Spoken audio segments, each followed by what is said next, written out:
Welcome back to another costume making vlog. Maraming salamat po sa mga nanonood at nagfa-follow, at dahil po sa mga post na rin natin sa TikTok at sa Facebook na mga videos ng costume making, nakakakuha tayo ng maraming inquiries. Maraming salamat po. And this time we would like to show you how we did a goddess costume na hindi common, dahil yung madalas namin nakukuha Aphrodite, Athena, Hera, ngayon naman na nakuha natin ay si Persephone. It is just a costume for rent, pero customized pa rin siya based on what the client wants and what the client needs, dahil ito yung required na costume na nakuha nila sa school. And again, si Persephone, the queen of the underworld, ay may kwento. Siya ang naging dahilan ko bakit may season. Anyways, not digging too much deeper into the Greek mythology, search na lang sa Google. Ito yung naging process natin. Gumawa ako ng pattern ng corset galing sa mannequin namin, and then na-trace na siya sa EVA foam, pinagdikitit ng contact cement, and para sa mga dugtungan niya, para tumibay at magkaroon pa siya ng mga support, nilagyan natin siya ng glue stick na in a shape of small leaves. At para naman doon sa mga malalaking spaces in between, para magkaroon siya ng added texture, protection, at para mas maging maganda rin siya pag nilagyan natin ang design, nilagyan natin siya ng mga glue stick na ganyan, pero instead of normal swirls, yung paikot-ikot lang, ginawa natin siyang parang scaly type na mukhang feather, na mukhang scales, na mukhang feather, na mukhang scales. Maganda siya pag napinturahan na, kasi magmumukha siyang isang piece lang, wala na yung marks ng dugtungan, at saka added support dun sa pinaka natin, corset. Now, para naman sa design, nakita ko tong style na to sa isa sa mga magagaling na idol natin sa paggagawa ng costume, si Vin Mantala. Ayan, so umorder din ako ng marami-raming mga patterns at silicone mold sa Orange app, at ganito lang siya kadali. Kailangan lang pulido yung pagkakalagay ng glue stick doon sa molde natin para makuha mo yung buong shape niya. Yung iba nag-iipon muna para marami na dikit na lang dikit. Ako naman, I'd rather do it this way, na habang ginagawa ko siya, doon ako naglalagay ng glue stick sa molde para alam ko kung ilan lang yung kailangan ko. Kung may kulang, madali naman magdagdag, at madali din naman siyang tumigas. Yon. So at this point, nilalagay ko na siya doon sa pinaka-base natin na corset, pero hindi ko napansin at hindi ko naalala, nag-video pala ako. Kaya doon ko siya nilagay, doon sa bandang dulo ng pinag-videoan. Hindi pala hagip ng camera. Nung na-realize ko, tsaka ko na lang siya minove sa camera. Ganon. Imagination natin ang limit sa paggagawa ng ganito, kasi wala naman talaga siyang pattern, wala siyang formula, proper formula. Basta kung ano yung feeling mo maganda, sige, go. Yan, explore all possibilities, tapos tignan nyo kung maganda na ba yung design, if you are satisfied, and if not yet, sige, go. Wag lang magiging OA, know your limits din. Kung magiging masyado ng OA yung ginagawa nating mga design, baka mamaya naman kasi sa dami ng design, sa dami ng burloloy, hindi na masyado ma-recognize, at minsan the simpler the better.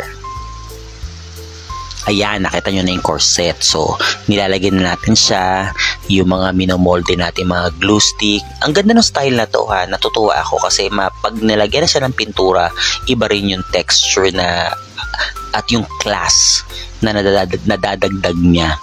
Pa yan, nabubulol na ako. There you go. Ito na siya. Nung nasiguro sa 10% pa lang siya, yung corset natin. At eto na rin siya, nung dumadami na yung mga nalalagay natin hanggang makumpleto, yung feeling ko, satisfied na ako na design ng mga molded glue stick.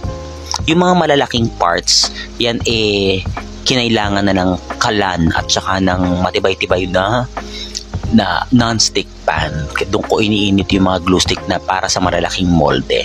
O, diba? In all fairness, kahit wala pa siyang kulay, it is all coming together. Sa part na to, may kulang pa ako sa sides. And nung nakompleto ko na yung mga sides, ayan, nasatisfy na ako, okay na ako. Pag dinadagang ko pa siya, parang mawawala na lang masyadong essence at hindi na makikita yung ibang details.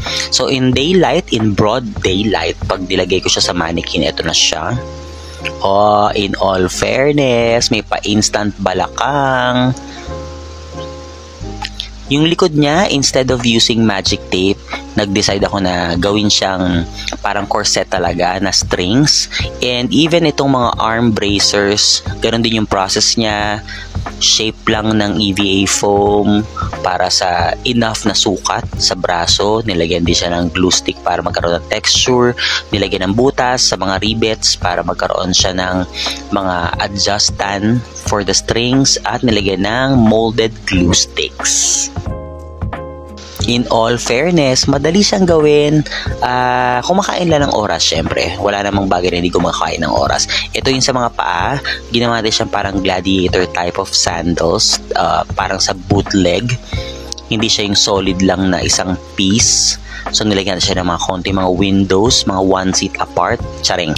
Para din kahit paano breathable siya. And yung next step natin is yung priming. Sa priming, laging nauuna ang black paint, lalo na kapag gusto natin maging mukhang metallic yung kalalabasan ng ating mga spray, lalo na pag gold and silver.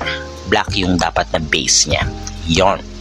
In all fairness, tinan mo, kahit black pa lang siya, hindi na halata yung mga pinagdugtungan ng EVA foam. Hindi na siya mukhang EVA foam.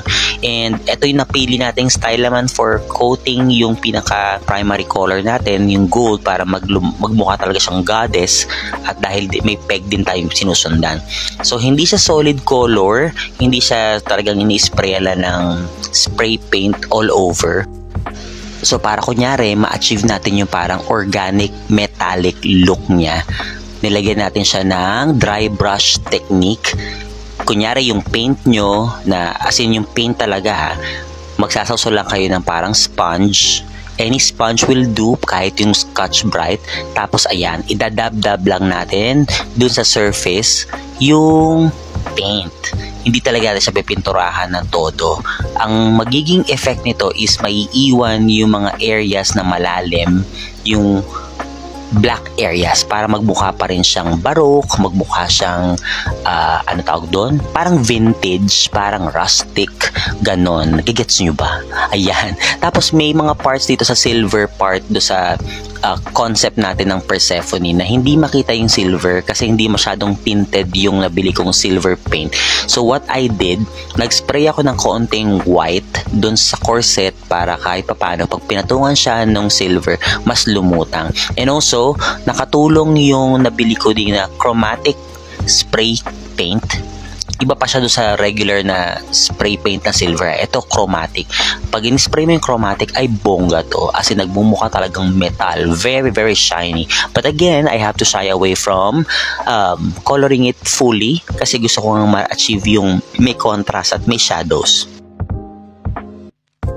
Ayan na siya, diba? In all fairness, mukha siyang kahit papaano organic na luma, baroque, rustic, because of the black parts, yung malalalim na parts na hindi na-reach nung gold paint dahil nga dry brushing lang tayo. Yan, in all fairness, ang susunod niyan, babatuhan na yan. Lalagyan ng mga rhinestones. Same thing dun sa leg and arm armors natin. Ganun din ang ginawa natin para ma-achieve natin tong look na ito.